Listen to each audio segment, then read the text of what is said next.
संग्राम केसरी महापात्रंक 25तम वार्षिक स्मृति सभा पालित कटकर सारस्वत पीठ श्रीरामचंद्र भवन रे सर्वजनप्रिय पूर्वतन विधायक राज्य स्वाधीनता संग्रामी युव समक्षर सभापति रामलीला प्रचार समितिर सभापति कटक शांति कमिटीर साधारण संपादक तथा दक्ष संगठक स्वर्गत संग्राम केसरी महापात्रंक 25तम वार्षिक स्मृति समारोह अनुष्ठित हो जाइछि। उक्त कार्यक्रम में अतिथि मानक मंच को आमंत्रण करथिले श्रीजुक्त लक्ष्मी प्रकाश महापात्र। सभा परिचालन सभापतित्व करिवे आईनजीवी धरणीधर नायक। अतिथि परिचय स्वागत भाषण देइथिले स्मृति कमिटीर उपसभापति श्रीजुक्त चौधरी काशीनाथ मल्लिक। संपादकीय विवरणी पाठ करथिले संपादक श्रीजुक्त नलिनी कुमार सेनापति। एक कार्यक्रम को उद्घाटन करथिले ओडिशा उच्च न्यायालयर प्राक्तन न्यायमूर्ति श्रीजुक्त दुर्गा प्रसन्न चौधरी। मुख्य अतिथि भाव में जोग देइथिले ओडिशा उच्च न्यायालय आईनजीवी संघर सभापति श्रीजुक्त मनोज कुमार मिश्र। मुख्य वक्ता भावे पूर्वतन बांकी विधायक श्रीजुक्त प्रभात कुमार त्रिपाठी। सम्मानित अतिथि भाव में सीएमसी मेयर श्रीजुक्त सुभाष सिंह जोगदे कार्यक्रम को सफल करथिया बेले शेष में धन्यवाद अर्पण करथिले आईनजीवी श्रीजुक्त विभु प्रसन्न महापात्र। अनुष्ठान पक्षर तेलेंगा पेठस्थित नुआगढ़ ग्रामर विशिष्ट समाजसेवी श्रीजुक्त पीतवास महापात्र को सम्मानित करा जायथिला एवं सभा आरंभ में वंदे उत्कल जननी संगीत गान करा जायथिला। कटकरू दामोदर बेउरांक report Odisha 24 news. Advocate Odisha high court Cuttack former joint secretary Odisha high court bar आसन। संग्राम बाबू सहित आपणकर संपर्क संग्राम केसरी महापात्र हेले मोर पिता मु तांकर मध्यम पुत्र एवं मु एही कमिटी रे ऑर्गेनाइजिंग सेक्रेटरी अछि आज के 25 वर्ष होला। बापांकर स्मृति केमति मने पकेबे? बापांक स्मृति आज आमे जहा हेइचु सब बापांक आशीर्वाद। कारण से एमती लोक थिले जे से गला बेले आमे सोई थाउ से फेरिला बेले भी आमे सोई थाउ। कारण एते भोरु जानती लोक सेवा करिया पई रघुनाथ जी मंदिर आरंभ करिवे फेरिला बेले भी रघुनाथ जी मंदिर रे आसी पहुँचे। तेणु आम संगे साक्षात बहुत कम हुए। सी निजक एते माने सोशल वर्किंग रे निजक इनवॉल्व रखता जे से परिवार को छाड़िकी सबू कम करती तापर परिवार कथा बुझती। बहुत फास्ट लोक से स्पोर्टिव लोक से एनसीसी रे फास्ट होकर जाइए न्यू दिल्ली जाइए बम्बे जाइए एवं से सम्मानित करा जाइथिला।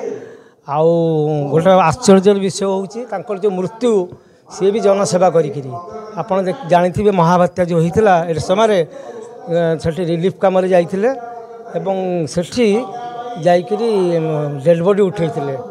जो लोकंर जो डेड बॉडी उठेइले से किसी प्रिकसन नहीं नथिले कारण से बहुत स्पोर्टिव जाफल ब्रेन मलेरिया अफेक्ट है एवं सी 5-6 दिन खंडे मृत्यु सहित संग्राम करी ये कले से अन्नदा प्रसाद राय कमिटीर सभापति है।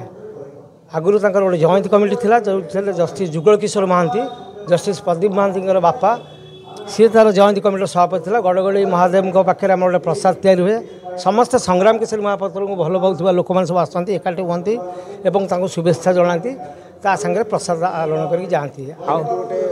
कौन बापा सागर कहीं गाड़ी में बसापी साहस करती राजदूत अच्छी गोटे तार नंबर है OSC 4444 4टा 4 थे मत डाकिले मुझे पहुँचली मुझे बापा कहले आए चल जीव चल आम बापा सामने ठिया हो पारे एत सम्मान दो आजिकल जुगे बापा कौन दौन सम्मान आप जापे तथा मत डाकिले कहले ए ठोका बापू आम ना भी जी कम जानी ठोका डाकिए मो गाड़ी में बस मुझे कौटी जा हरे कृष्ण महताब जयंती अच्छी तू से भी इनवल्व रहू खाली वकिल हेनी किसी जनसेवा जनकार्य और सामाजिक कार्य निजक लिप्त रखिले ताले मोर जीवनटा सार्थक हम कारण किसी मात्रा तू मो द्वारा प्रभावित हो किसी सामाजिक काम कर आशीर्वाद रे मुझे 3 थर एक्जिक्यूटिव मेम्बर हाईकोर्ट बार में क्रिमिनाल कोर्ट बार आसन भी प्रथम एक्जिक्यूटिव मेम्बर मतलब कहीं प्रथम कहीं ना से इलेक्शन होता फास्ट इलेक्शन जो ब्रह्मानंद पड़ा प्रेसिडेंट थे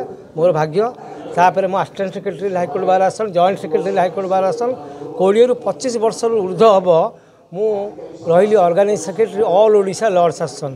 तेणु बापांकर आशीर्वाद जहाँ जहाँ पर पड़ी से केवे देखती ये मो पुओ मो झी मो निजर मुझे तार करी अलग अलग करी सेमती ना जी लोक पाठ शिखिनी ताकू छखड़ी ना लेखे चाकरी देले सी अबिका सीडीए पीओ नहीं घर परिवार बहुत भल चलुचे कहबी संग्राम बाबू जी सम्मान पाँच आजिकल देखूँ आप गौरशंकर पार्क रे जिते सी चलीगले से कलेक्टर थे प्रदीप जेन आईएएस एवं से समीर दे थे अन्य कानूचरण लेंगाठू आरंभ कर भतुरी महोदय थे से सबू दल मिसिकी गोटे संग्राम केसरी महापात्र स्मृति कमिटी करी डिसीजन नेले जे आम गौरशंकर पार्क सामने आम तर प्रतिमूर्ति करूँ कहीं जे से पूजा कमिटी शांति कमिटर सभापति थे तेणु यहीपटे मेढ़ जाऊँगी मेढ़ गला बेले सम्मान दब फुलहार दब से उचित श्रद्धांजलि हम बोली से कही।